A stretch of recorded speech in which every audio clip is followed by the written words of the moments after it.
Fondé par des ermites en Palestine à la fin du XIIe siècle, l'ordre religieux du Mont Carmel connut une profonde réforme en 1562 en Espagne à l'initiative de sainte Thérèse d'Avila. Le cardinal Pierre de Bérulle fonda le premier Carmel réformé en France en 1604. Le Carmel qui nous intéresse aujourd'hui, celui de Compiègne, est lui fondé le 21 avril 1641.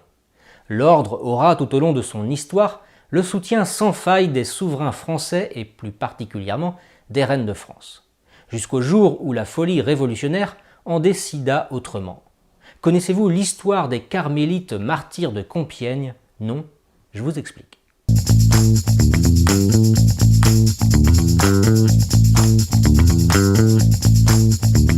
À peine la Révolution fut-elle engagée que les ordres religieux furent inquiétés.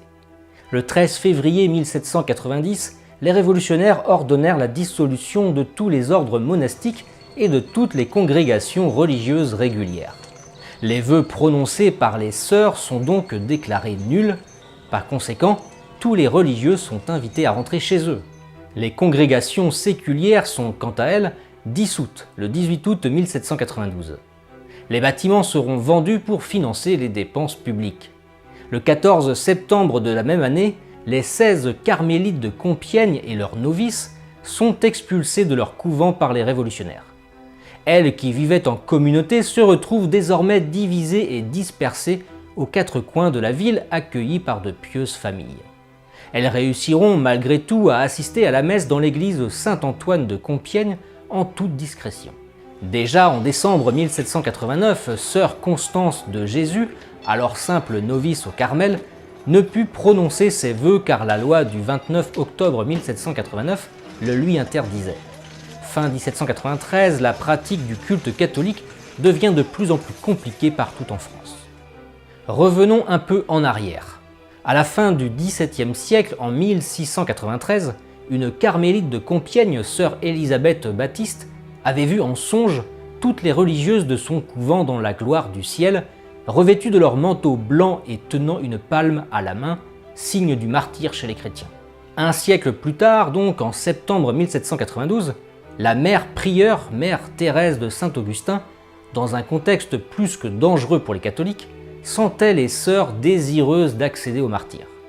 Elle leur proposa alors de faire un acte de consécration dont voici les termes. La communauté s'offrirait en holocauste pour apaiser la colère de Dieu et pour que cette divine paix que son cher Fils était venu apporter au monde fût rendue à l'Église et à l'État. 2 ans plus tard, en 1794, le songe allait devenir réalité. Le comité révolutionnaire durcit la répression envers la foi catholique.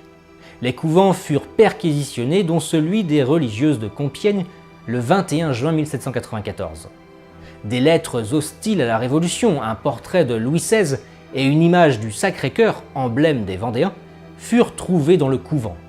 Il n'en fallait pas plus. Les 16 carmélites de Compiègne sont arrêtés les 22 et 23 juin 1794, accusés d'atteinte à la sûreté de l'État, de participation à un complot royaliste et de fanatisme religieux.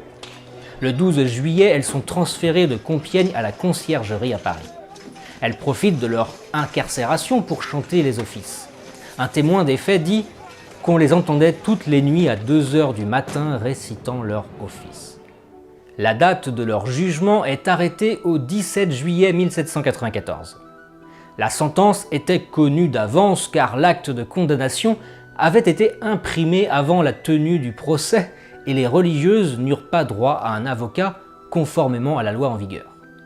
Quand on les accuse d'avoir caché des armes destinées aux contre-révolutionnaires, Marie-Thérèse de Saint-Augustin saisit sa croix de profession et s'écrie « Voilà nos seules armes ».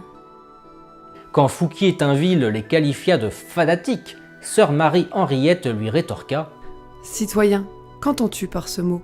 Et il lui répondit « Votre attachement à vos sottes croyances. » Ah, mes sœurs, quel bonheur, nous mourrons pour la foi. Sans surprise, elles furent condamnées à mort.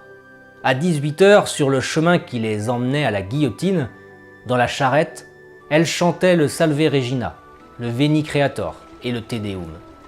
La population parisienne qui habituellement témoignait sa haine au passage des condamnés fut exceptionnellement silencieuse quand les prières des agonisants et l'office des morts furent récités. Certains pleuraient quand d'autres essayaient de toucher les martyrs. « Elles avaient l'air d'aller à la noce », dit un employé de la prison. Sœur Constance de Jésus, la novice, celle qui n'avait pas pu prononcer ses vœux à cause de la loi révolutionnaire, dit à la mère prieure d'une voix troublée : « Ma mère, je n'ai pas achevé la récitation de l'office. Vous l'acheverez au ciel, ma fille. » À 20h, sœur Constance de Jésus s'agenouille devant la mère supérieure et lui demanda la permission de mourir.